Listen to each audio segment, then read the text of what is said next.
Friday, the National People's Congress of the People's Republic of China passed a law, the Coast Guard Law of the People's Republic of China.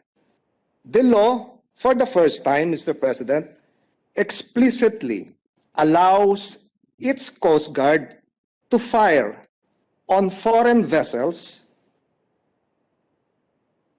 fishing boats, Coast Guard boats, naval boats, or any peace-seeking NGO boats, Mr. President. And the law, Mr. President, will take effect February 1, 6 days from now. I'm saying this, Mr. President, because a lot of our fishermen are out there. Some of our fishermen from Zambales, from Mindoro, from Palawan, from Batangas, from Cavite, will also go out, Mr. President, not knowing of the existence of this newly passed law by the People's Congress of China, allowing its Coast Guard to take, and I quote, all necessary measures, including the use of weapons, when national sovereignty, sovereign rights, and jurisdiction are being illegally infringed upon by foreign organizations or individuals at sea, Mr. President. And the law was very specific, Mr. President.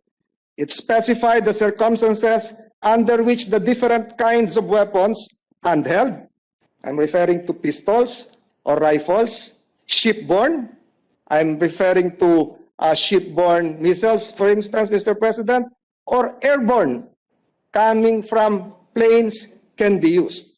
Number two, the law, as passed, allowed the Coast Guard, the Chinese Coast Guard personnel, to demolish other countries' structures built on Chinese claim reefs and to board and inspect vessels in waters claimed by China.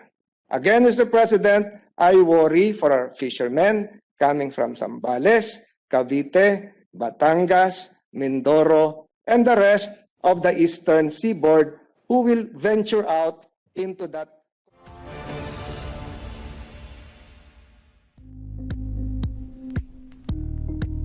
Thank you for watching Politico TV. Please like and subscribe to our channel for more videos.